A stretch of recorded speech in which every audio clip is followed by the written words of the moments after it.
Hello there, everybody. Welcome to Lunch for the Soul. I'm Melissa Wilson. I'm so happy you're with me today. I have a special guest. You are going to love him. He has a remarkable story to share, and he has come so far. I feel like he can really, truly teach us all how, in the darkest days, that if we can just hold on to a little bit of faith and work so hard, so many times we can get to the other side and then just have a beautiful story to share like he does. So I'm not going to make you wait any longer to meet him. Let's bring in Albert Garcia. Hi, Albert. How are you? I'm doing great. How are you, Melissa? Oh, I'm so happy you're here and I'm thrilled to see you. And I just am really thrilled at how far you have come thanks to TIRR Memorial Hermann. And we'll get to that in a bit. It's a dramatic story with a beautiful happy ending. And they don't always end with happy endings, but your story is remarkable. So let's start from the very beginning. I want to talk about what happened. First of all, I want to make sure everybody knows you are a professional singer. And so your vocal cords are very important to you. You lost them for a while, but it Yeah. didn't even start with your voice. It started with your legs. What happened? Yeah, so just randomly, it was around Christmas time of 2021. I got up to enter the door and my legs just weren't working. Um, I like to equate it to like a newborn calf trying to walk, like they're just all over the place and super wobbly. And that was just a shocker to me because I had never experienced that before.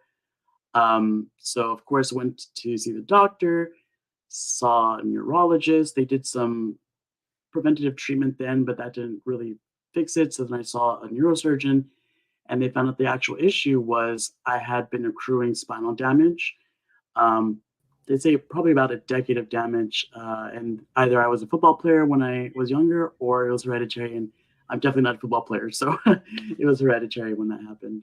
Oh my goodness. And then you are thinking at that point that your legs were concerned. And so you were singing for the Houston Grand Opera, which is a huge deal. Very few people on this earth are good enough to be able to pull off that feat. So your biggest concern was how you were going to perform because of your legs. But tell me how they reacted to that. They had you covered.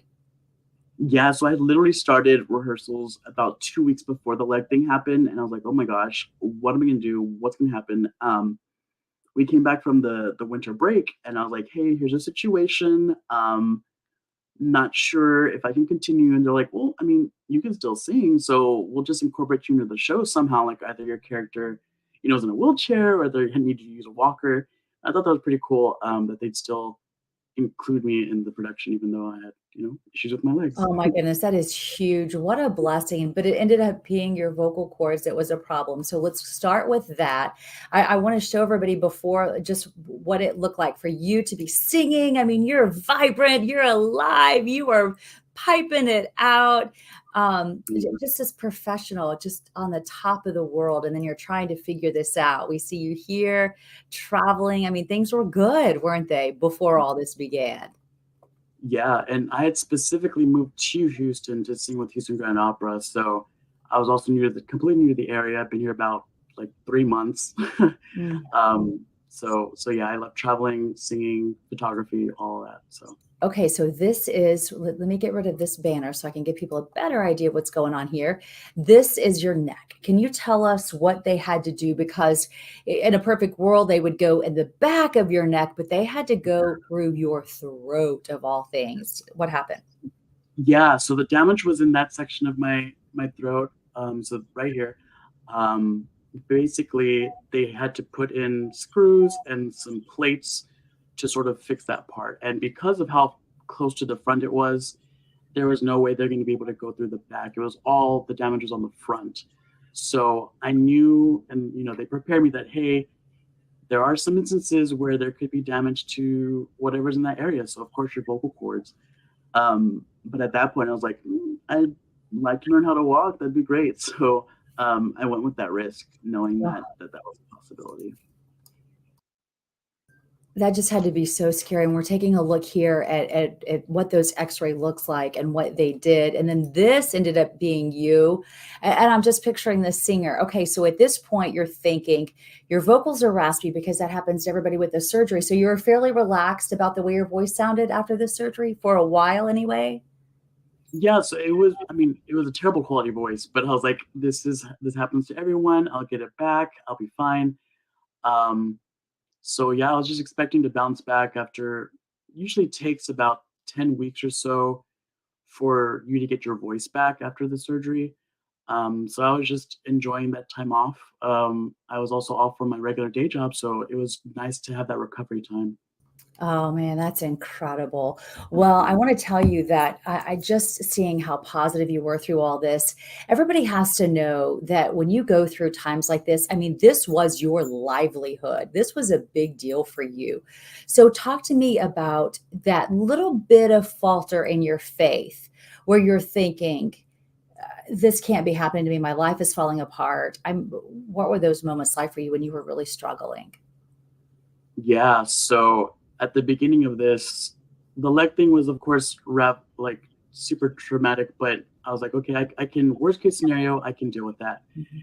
But then when I got that diagnosis for the vocal cord paralysis, um, my ENT reviewed it and he showed me. And then when I got home, I just lost it. And I just started crying for hours because the one thing I was good at, the one thing that I felt that my passion for life was, the one thing that I dedicated my life to God to, um, was taken away from me. I have to say that I did lose my faith at the beginning of the vocal cord paralysis because I just had that mentality of like, you can, bad things can happen to me in life, but like the one thing I've had these last 33 years was that I could continue at least to Yeah. sing through it all. So I was angry at God. I was like, the one thing that I had, why did you take this away from me? Mhm. That's so hard, but you were able to overcome that and Yeah. renew your faith. Do you feel like that renewed faith came through one unbelievable speech pathologist who is fiery and has a spice of life in her heart and soul? Yeah, definitely. She was a big help in my process. Not only the strategy she taught me, but also she helped me with that mental and emotional break of like, there were times where she could tell that I was frustrated during our sessions, and she's like, "Okay, what are you feeling like? What's how are you feeling right now?" And I'm like, "I just don't feel like I'm gonna get better enough." And she's like, "Okay, feel those feelings. Now let's keep working and make sure that that doesn't happen." Mhm, So she definitely helped with that in my mental blocks of mhm. because I halfway through therapy, it was becoming easier for me to do more like pop music and Broadway, but opera was still a struggle for me. Yeah, And she was like, it's the most difficult genre to sing. So of course yeah. it's gonna affect you more. But I had that mental block of like, I'm not gonna get better enough to do opera. Mhm. So she helped me with that, of course, as well. Mhm. I showed just a screenshot quickly of you singing earlier, and I'm gonna tell everyone about that in just a second. Let's talk more about that vocal cord and why it was so important to you and anyone who's squeamish. I think even as a medical reporter, I feel like this picture is okay, but just get ready for it just in case. This is vocal cords. You can see the cords in the very back, so that little white stripe, right? So explain what's happening here. They were actually able to have you talk and record Yeah. what's going on. It was that one side that was being so stubborn, right? Yeah, so as you're looking at it on the screen, the right side, that's sort of the smaller Mhm. chunk towards Mhm. the back, that one was not moving. And so when you speak and when you sing, the two vocal cords need to meet in the middle to get you that quality voice that you need that sounds, good and robust. But for me, the right side wasn't moving at all. So there is that huge gap that you can see there, like that's pretty much non-existent. That I had no closure at the beginning. Mm. So I sound very airy. If ever try to sing, I sound like Winnie the Pooh. Um, and so, yeah, that was the big thing. And so my left side would try to compensate and like Mhm. get closer and go past the middle. So yeah, it was cool to see, but also weird at the same time. Okay, so then you found out about, I'm going to just call it an unbelievable program at TIRR Memorial Hermann, and I actually got to watch some of the therapy that you did, and it's interesting because those devices you were using look so very simple, but then watching you try to pull it off correctly and do those things looked almost impossible. I couldn't even fathom doing it. How did you first of all find out about that program? And then what was it like undergoing all of that? Yeah, so of course through physical therapy, they were noticing that, hey, like, Mhm. has your voice always been that way? I'm like, no. Not even Um, close. yeah, so then they referenced me and they're like, the TIRR Memorial I was going to was up here near the Woodlands. They don't have a singing or voice specialist that deals with singers. So they're like, hey, we have one in the Kirby Glen area. And I'm like, sign me up. Like, let me see her. So yeah, it's just been remarkable that one of the funny things is when you're doing speech therapy, there's a tactic where you use a straw and you blow bubbles into a cup of water. And I'm like, there's no way this is gonna help me get my voice back. Like, what is that? Um, but every little thing, because your vocal cords are so tiny, so fragile, every little thing truly helps it so much. Well, and Dr. Papagello, who you work so closely with, I was talking about her just a moment ago, your speech language voice pathologist. I'll make sure I get her entire title in there. Is that, I mean, she said that it is literally a medical lab, almost a medical environment. And she wanted to make sure everybody saw when they were watching you undergo this therapy that it's scientifically proven to make a difference. And this was so above and beyond any type of voice lesson. Yeah, definitely. And also her working in conjunction with those videos, like the snippet you showed, because she can hear what I'm doing. And the fact that I was able to compensate for that gap with better air, I sounded better, but you also need that sort of visual of, oh, you're still not getting that closure. Mhm. You're doing great because you're overcompensating, but also working with her and my ENT and now my voice lesson teacher. It was just great to see them all collaborate together. Oh, that is beautiful. Okay, let's talk about how long that took. Was it 6 or 7 months? Oh, I think it was like 8 or 9 months. Oh, so So even longer than that. Okay. yeah, Okay. I started with So, her in August, and then I graduated in April-ish. all right, let's talk about the graduation moment because I showed a second ago you singing. This is the first time you were singing to her. And Yeah. then this is the moment that just put her in tears. And it was such a raw, beautiful moment for you as well. You were fighting back tears trying to sing it. Let's talk about that song you chose and how powerful those lyrics were, not only to you and her, but to really everyone in the room and now all of us who witness it today. Yeah, so For Good is from Wicked, and it was the only song I could think of that would perfectly encapsulate, like, my journey with Dr. Papangelo, and just the journey within myself. So, at this point in the musical, the 2 main characters are parting ways, and they're just thanking each other for all that they played in each other's lives. Um, and the lyrics for me just spoke perfectly to the situation. Um, Especially that second verse of like, it well may be that we will never meet again in this lifetime. But let me say before we part, so much of me is made of what I've learned from you. You'll be written like a handprint on my heart. So I was like, that's perfect. That's what I'm doing. So I practiced for like days before just to make sure I could keep my emotions in check because I knew I was going to lose it. So I could not think about her, could not think about anything while I sing it. But that last moment when I actually looked over towards her and she was crying, like I just lost it. Yeah, you didn't just do the last 2 words, but you said that Yeah. you were able to talk the last 2 words, which was so beautiful. We showed that on our morning news. So if any of you want to see that moment, we captured it. I was so happy TIRR Memorial Hermann shared that video with us. So you can go to fox26houston.com and watch our story. I mean, it was just such a neat moment. And everybody in my newsroom this morning their emotions were stirred when they witnessed it as well. They were like, oh, wow, didn't expect that. Everyone's trying to pull it together before we come back on air. Okay, so now you got really busy during that time. You went back to school to get your master's. How is all of that going? I'll show a picture of this. You were even able to be part of some type of contest. That had to be exciting to be able to sing again, right? Yeah, I actually completely forgot about that. But in April, so about a month before I got officially discharged, my singing teacher was like, "Hey, I feel like you should do this competition." So, National Association of Teachers of Singing is their organization, and they have a Houston chapter, and every year they have a competition for anyone from age Mhm. college level to advanced college. or adult like me. Mhm. You go and you sing and you compete. There's a panel of judges and they rate you and they give you critiques. And that was sort of my milestone of like, okay, I know I'm not 100%, but I know I'm good enough that I can actually just sing for them. So I did that, and it was fun. I still had that huge gap in my vocal cords. Mhm. So to see that I got like a B plus on the ratings and the notes, it was just great. I started crying because I again had no idea that I'd be able to get back close to what I was.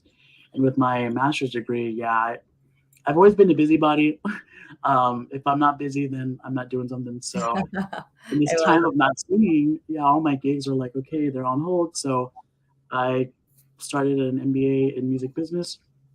It's going great. I have a 4.0 so far, so fingers crossed that'll continue. Woo-hoo! That's hard to do. Good job. Yeah, so much reading. I was not expecting that, but yeah, it's been fun. And if I keep going at this rate, I should finish and have my diploma by next June. Oh, that is so Yeah. exciting. And then you also have the thought that you want to go for the opera again, try out again?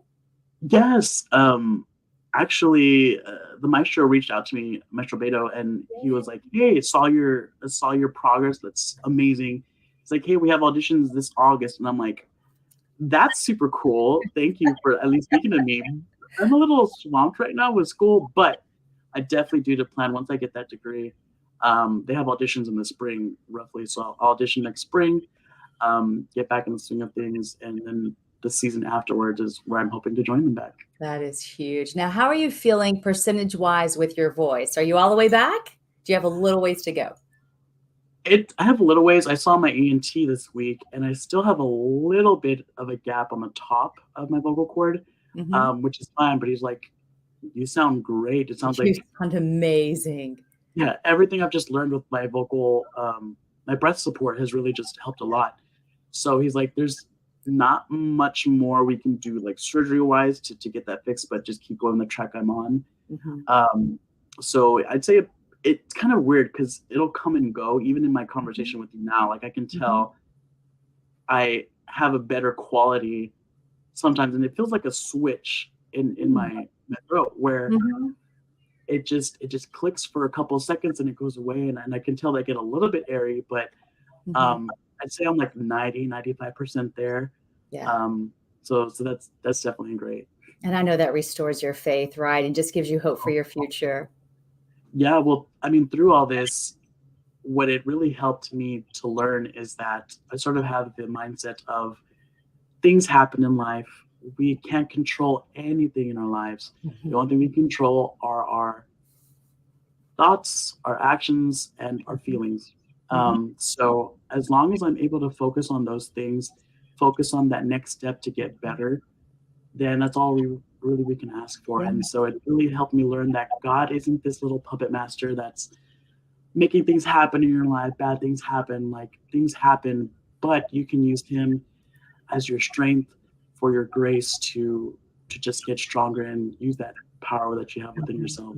Well, and I tell you what, I think that we can all learn this too. It's just a reminder for us that prayers aren't always answered immediately, right? Like we can't say we want it to happen today. It all has to happen in the time it's Yeah, supposed to happen. And usually that's not on our timeline from, from my point of view. But always at the end of things, we can always, it always tends to make sense when it's all said and yes, done. And I'm so yeah. happy that was this situation for you. Well, Albert, thank you for sharing your story. Thank you for letting us come to TIRR Memorial Hermann and see and meet your incredible medical worker who helped change Yeah, your life, who kept you motivated no matter what. She has some yeah. funny stories about what patients have said to her until So their funny. prayers were answered, and then they're raising their hands and praising her. Yeah, So it was a fun yeah. journey to be on with you, and thank you for sharing that with us. Thank you so much, Melissa.